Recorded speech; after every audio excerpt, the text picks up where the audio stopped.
everyone, and welcome to another episode of Equals. This is Nadia. Welcome everyone to Equals. This is Nabil. Look, for the past 4 seasons on this podcast, we've talked about the rise and the power of the rich, and we've uncovered the neoliberal economic model that they supported. And we've had a fascinating range of episodes, right from the erosion of democracy, or the rich getting away from being taxed like the rest of us, or the human impact of neoliberalism on this continent where I am in Africa. But today, we go to how that neoliberal story really started in Chile. That's right, and not just where it started, but how it progressed and how far this model actually went in that country. And what's extremely exciting now in Chile is this wave of change happening in the country, with people rising up against and thinking about, right, what comes after neoliberalism and actually voting for that kind of change. So Chileans have now elected their new president, Gabriel Boric, and he's being inaugurated in just a few days' time. My sense is that he represents what many in Chile hope is a new era for their country. Absolutely. He represents so much, right? And, just on Boric, right? I see a beard, I see glasses, good looking guy, president at 35. I see where this is going, Nabil. I mean, so what were you doing when you were 35, Nadia? Okay, I was obviously nowhere close to becoming president of a whole nation. But I mean, I think this is really about you, right? I mean, beard, glasses. You're 34, turning 35 next year. You haven't even been elected to parliament yet, but I sense that you have these ambitions. This is really about you, isn't it? I'm just happy to be on Equals, Nadia, right? Seriously, come on. But look, I jest about the youth part, but it's a key part of this story, isn't it, Nadia? Because it's a youth movement that's injected hope into Chile. Gabriel Boric, who becomes president, has been a key figure in that youth movement, but so has our amazing guest that we have today. That's right. We're speaking with Noam Titelman, and he comes from the student movement himself. He was a student activist, and he was a spokesperson of the National University Students Confederation, so a really leading figure there. He was a founding member of the Board Front, the Frente Amplio, which is a Chilean political coalition, actually established by student activists, and which the new president is closely connected to as well. Really exciting. And currently Noam's doing his PhD at the London School of Economics.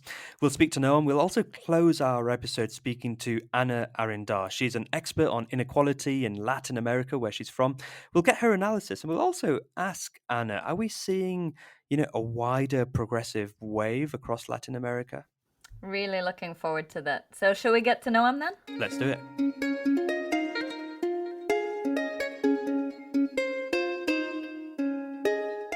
Noam, welcome to Equals. It is so good to have you with us. And of course, Chile has been on our minds and it has grabbed the attention of so many people across the world. So looking forward to this conversation. Thank you. Thank you. I'm very happy to be here and to have the opportunity to discuss this with you. Thanks so much, Noam. So let's get straight into it. We've been witnessing very closely what's been happening in Chile in the last few years. And my mind goes to this one specific moment, witnessing photos from the protests. And there was this one protester holding up this placard. And on the placard, it said, "Neoliberalism was born in Chile and it will die in Chile." I'd love, Noam, if you could just take us back in a brief way to 1973, to how neoliberalism was born in Chile. Chile was in many ways the first neoliberal experiment in the world, and many have called it the cradle of neoliberalism. And what happened in 1973 was that in the midst of the Cold War, a coup against the then President Salvador Allende, the socialist President Salvador Allende, ended the Chilean democratic regime. And the coup was led by the Chilean General Augusto Pinochet and was backed by the US. And the new military dictatorship came into power with a very revolutionary program of its own, a neoliberal revolution, if you want. The two ideological fathers of this Chilean neoliberal revolution were Milton Friedman and Friedrich Hayek. Friedman's main influence was carried out through a group of Chilean economists that studied their PhD in Chicago University and came to be known as the Chicago Boys.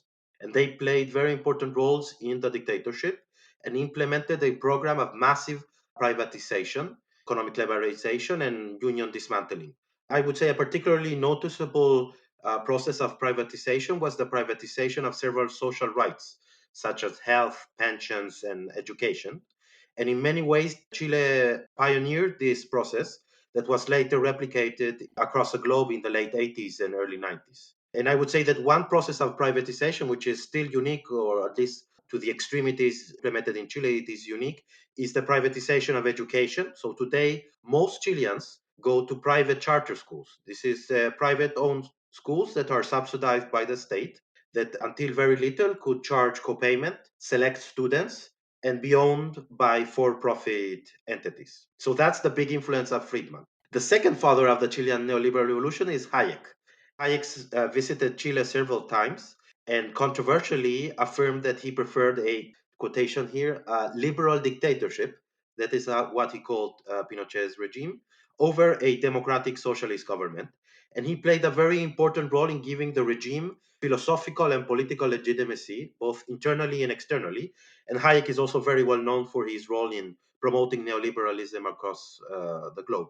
One curious episode is that he once spoke to Margaret Thatcher, and he was trying to promote the example of Chile and why it should be replicated in other countries, like in the UK. Even Margaret Thatcher found the process in Chile too much, and in a now famous letter, she replies to Hayek saying, and I'm quoting here, I am sure you will agree that in Britain, with our democratic institutions and need for high degree of consent, some of the measures adopted in Chile are quite unacceptable. So I think that tells a lot on how extreme the situation has been and was in Chile. That's incredible because I've read and learned so much about Thatcher growing up, obviously in Britain, but it's almost as if she's saying that the Chilean neoliberal experiment was so extreme that it couldn't be done through democracy. Yes, I agree. And that's a big issue and a big discussion on the legacy of the dictatorship, because some have tried to separate the lack of democracy that was pretty obvious in a dictatorship with the economic reforms that were undertaken with that same dictatorship. And I would say that those come hand in hand. So the kind of economic and social reforms and that the dictatorship implemented are simply not possible under a democratic regime, because democracies by definition need to answer to the people, while a dictatorship can simply answer to their prime constituency, which in this case was the army. And it's quite interesting that, for example, the pension reform that was implemented across the country did not include the army. So the army kept their, quote, socialist pension schemes, while the rest of the country was forced to have a privatized pension scheme, which is very telling of this situation of a dictatorship that doesn't have to answer to the vast majority of the population. I want to see, the connection between what was happening under the time of the Pinochet dictatorship and what's happening today. You were born under the Pinochet dictatorship. What do you think was the influence of that period, the economic changes that were happening, the political changes that were happening? How does that influence on today's youth-led movement that you have been part of? Yeah, so I would say I'm part of the first generation who has little or no recollection of the dictatorship. So, unlike our parents or even our older brothers and sisters in the X generation, millennials in Chile are sometimes called the fearless generation, because we never got to live the fear of living under a dictatorship. I was 3 years old when the dictatorship ended. Mm. However, my generation relationship with the dictator's legacy was lived during the democratic transition. So Pinochet's dictatorship ended in a negotiation with the opposition, which meant that several things were left untouched when democracy was restored, starting with Pinochet himself, who was never judged or made to pay for his human rights violation. And in 1990, when he left office, he remained as general in chief of the army. And not only that, but several of the reforms and policies instituted by the dictatorship remained entrenched in the Chilean legal system, and most noticeably through the constitution, which was created and implemented by the regime in 1980, which is the same constitution we still have today in Chile. Noam, I'd love to talk to you about the winners and the losers of neoliberalism as it manifested in Chile. I mean, obviously, one can imagine, many from the elite, but even maybe people more broadly talking about how the economic model in Chile led to a lot of prosperity relatively. And, there was even a significant amount of poverty reduction. What would you say to that? Who was left out of that growth?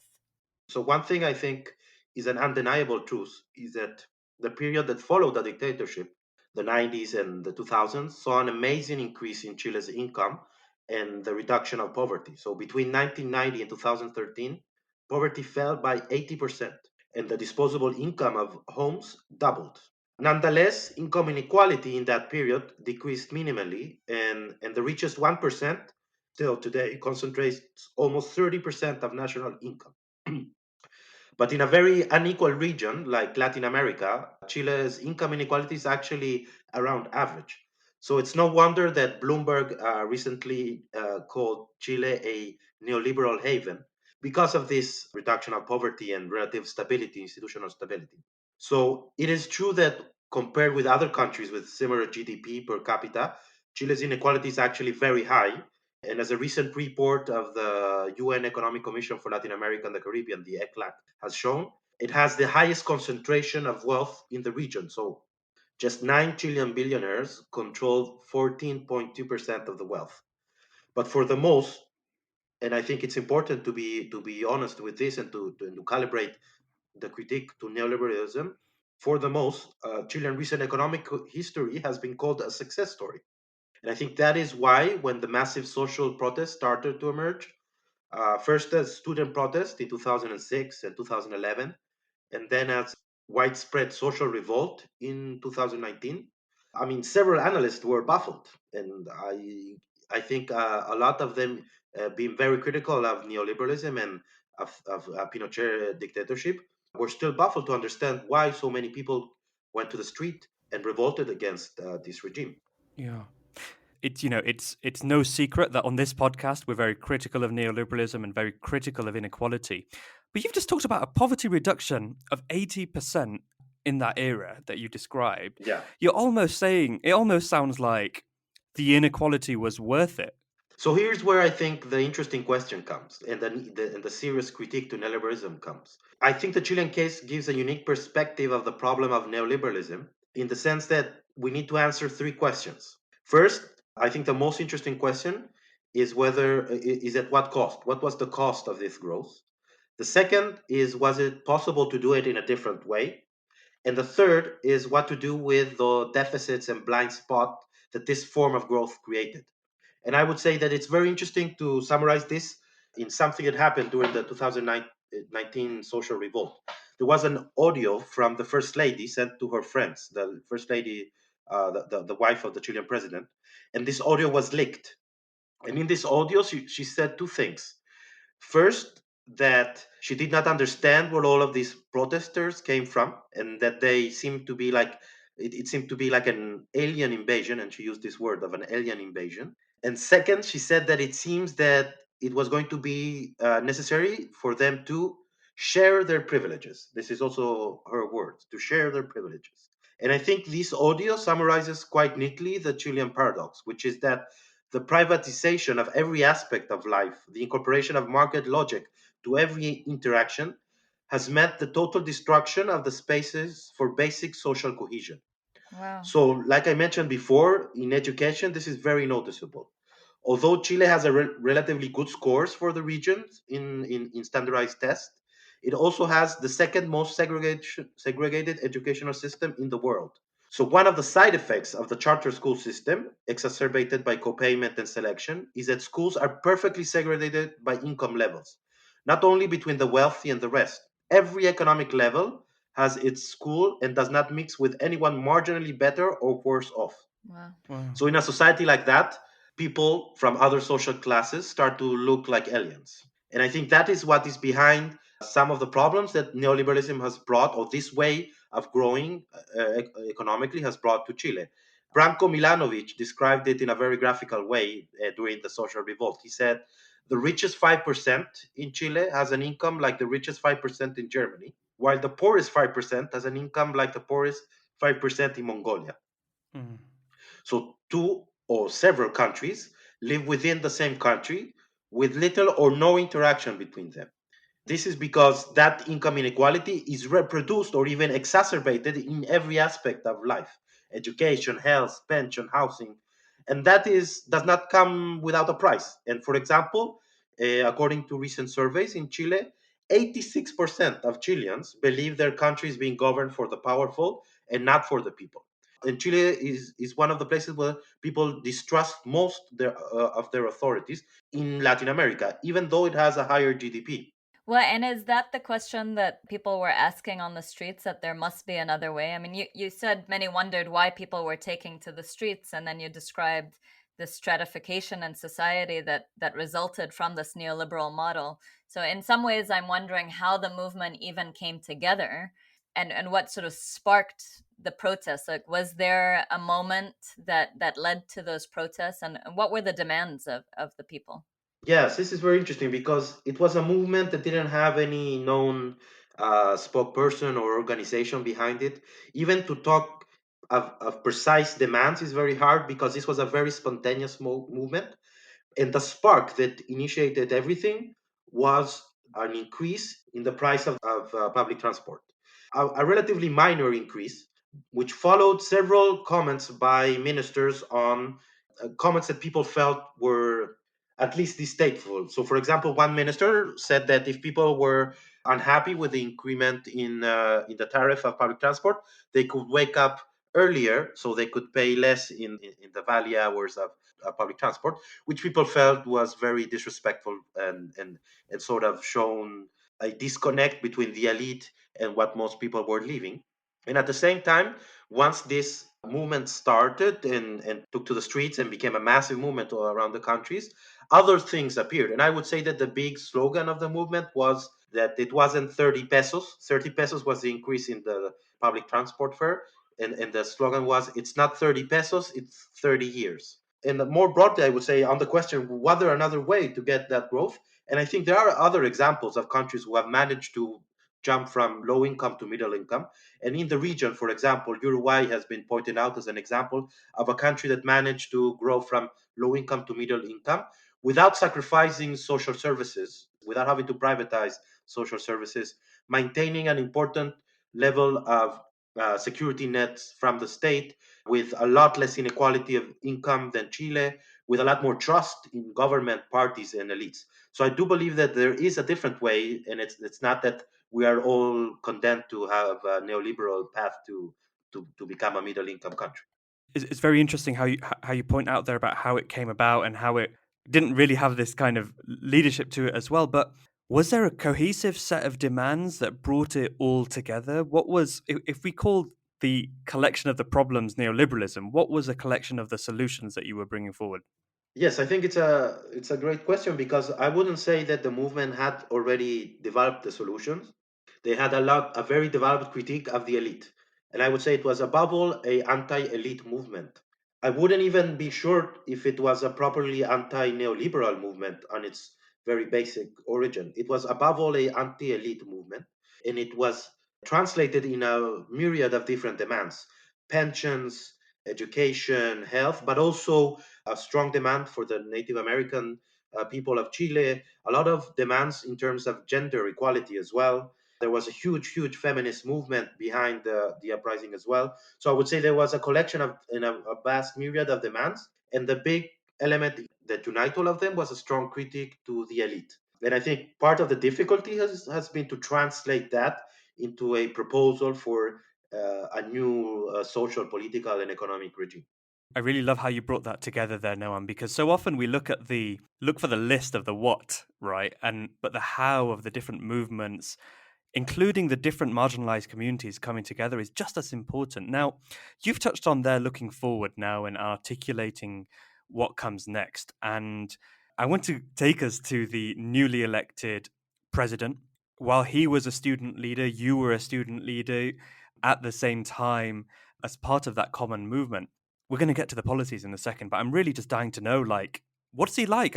He's quite a similar age to us as well. It's not someone you'd automatically think would be the president of a country. Just tell us a little bit about Gabriel Boric, please. Yes, so he's now 36. He was when he was elected, he was 35 years old. I would say he's an unusual leader in the Latin American context, but he's probably unusual in any context. He has a very horizontal view of the way power should be distributed. I think that comes from our experience in the student movement, where assemblies were the way that we took decisions, and where there was a lot of concern with the voice of every student in that context being heard. I think that's something he brings with him, the importance of social movements in democracy, and the importance of respecting the autonomy of those social movements. On a more personal note, I guess he's a very well read person. He enjoys poetry. I think he always had a poet streak to him. I think in a different life, he might have ended up being a poet, but he ended up being a politician. It's a very Chilean thing. We produce poets like Brazilians produce football players. We even have two poets that have won the Nobel Literature Prize, Gabriela Mistral and Pablo Neruda. So I would say poetry has always had a very important role in Chilean society. He's also known because he enjoys good food. He's been known to eat and read in several famous restaurants in the country. He's a very close and familiar person. People feel him to be a very horizontal and close person, which I think is something that people were demanding, a leader that is more like them and is more open to listen to others. He's also very known for combining very strongly held beliefs with a very a lot of openness to dialogue. He always repeats a phrase by Camus that doubt should follow conviction like a shadow. I think he has lived his life in that sense. He's a very reflexive leader who is open to recognize when he makes mistakes. So I think he's a very interesting character beyond the political side of him, and that's one of the reason I think it also has become sort of a he's sort of enjoying an international honeymoon right now with a lot of interest around the world on this tattooed and bearded 36-year-old president. Definitely, we're all following closely and looking forward to seeing what he brings in his term. So, I mean, what would be your advice to Boric? What do you think he needs to do in his first year or in his term to fight inequality? I think at this point there is a really large consensus in Chile that we need a new social contract.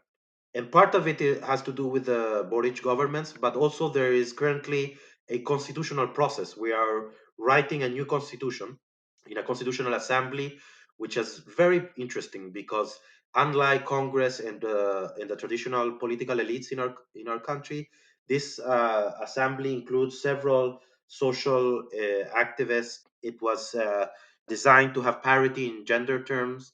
It has reserved seats for First Nations. So it's a really incredible space showing the diversity of the country.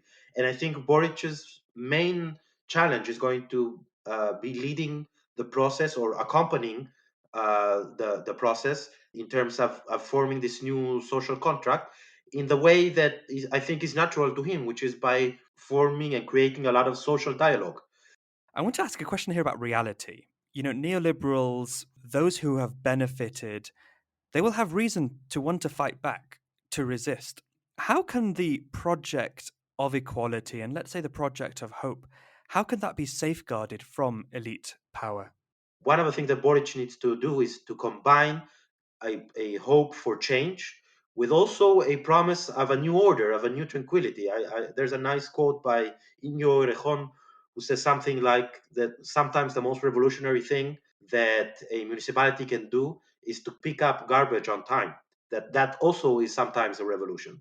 And I think to bear in mind that together with big changes and with transformation of society, we need to show people that there is a way to live a relatively peaceful and calm life. And I think that's also going to be a massive challenge to Boric, because, like you say, there will be some on the other side who will try to say that that is not possible and that there is only order by maintaining everything the way it is. And we need to be able to show that there is a different order, that you can change things and at the same time promise a peaceful life for people. We know you're in London now doing your PhD and doing a lot of important thinking. Is part of you checking the next flight to Santiago, waiting to go back and join in continuing that project? A little bit. I definitely am. I feel part of this generation that has come into power, even though I'm so far away. And I hope at one point I manage to pick up that plane and actually be there and help more substantively. But for now, I'm just so happy to see what is happening in my country in this the last year that I feel that my voice is well represented by those who are already there. That's very nice to hear, Noam. And look, we talked about earlier in this interview about how those students who went to Chicago shaped the ideas of neoliberalism. There's power in the universities as well. You mean you helped create this movement? You're doing some serious thinking to shape the future of Chile. So we express our solidarity with you and our solidarity with the people of Chile for the future that they truly deserve. So thank you very much for joining us today. It was a really interesting conversation. Thank you very much.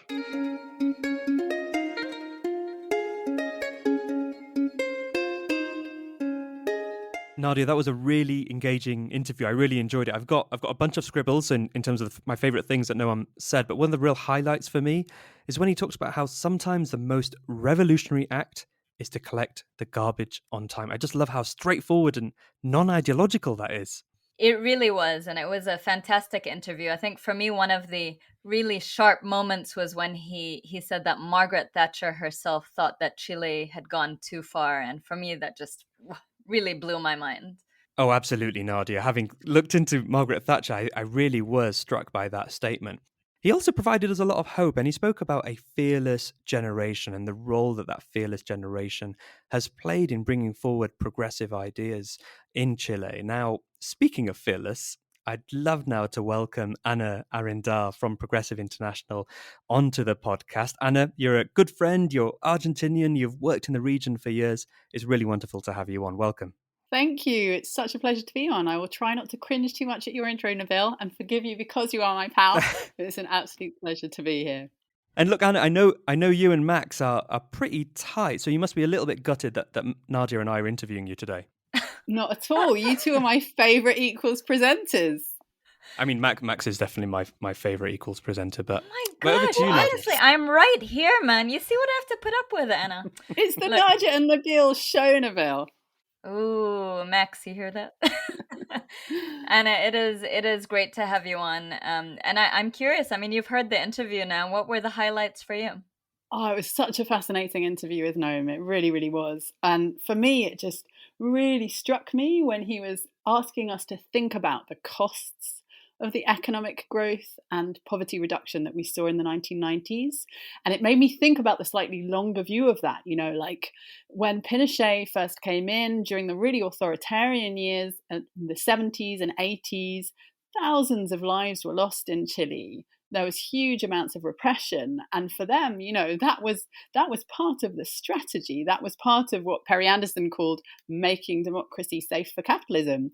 So, you know, I liked the kind of long view that Noam took, that we started off with this period of huge repression to make this a massively neoliberal state, and then that led to this repression, this authoritarianism, and this social fragmentation that eventually created this social revolt.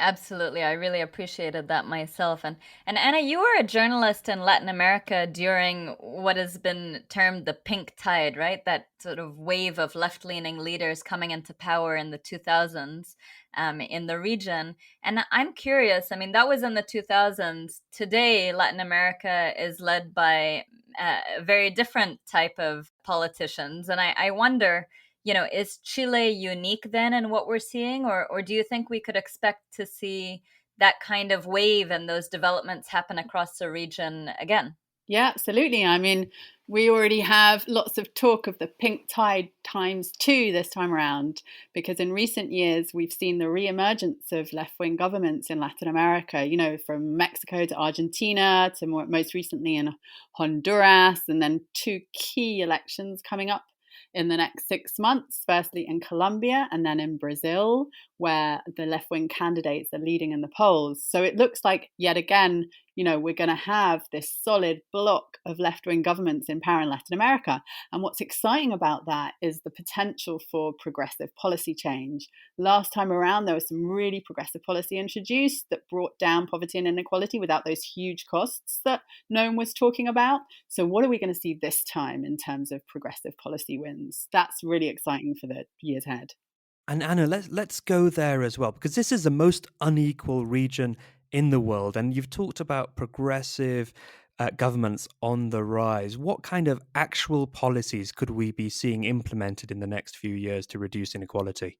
So, what's so interesting about this time, Nabil, is we're looking at a post pandemic recovery period, right? Where governments around the world are thinking about how they pay back, all the costs that they incurred during the pandemic. And so it'll be interesting to see the choices these governments make. Are they going to try and look for redistributive taxation to pay back by, taxing the wealthiest in society? And we're already seeing some examples of that. Argentina introduced a wealth tax, but it was just a one-off. Petro, who's the left-wing candidate in Colombia, has been talking about the introduction of wealth taxes if he wins. But Lula, who I guess is the key because Brazil is such an important economy in the region and in the world, he's not yet talking about wealth taxes. He's talking more about reintroducing the social protection programs that he put in place, like Bolsa Familia. So, let's see. We could see, and I hate to borrow this term from Kissinger, but a domino effect of wealth taxes in the region, which, Latin America managed to reduce inequality hugely during the last pink tide, but that wasn't so much down to taxing the wealthy. It was because of social programs and huge investments in public services. So let's see if the taxation policies are introduced this time. I hope so.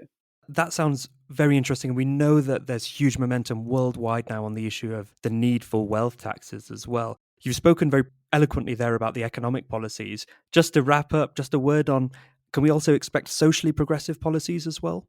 Absolutely. The indications are there. We've seen this hugely inspiring movements towards legalization of abortion in the region. So we saw this, they call it the green tide in Argentina, where social movements took to the streets demanding legalization of abortion, and abortion was legalized there last year. We've recently seen, first stage in the process of legalization of abortion in Colombia. It's really gathering steam and gathering momentum, and social movements across the region are supporting each other in this step.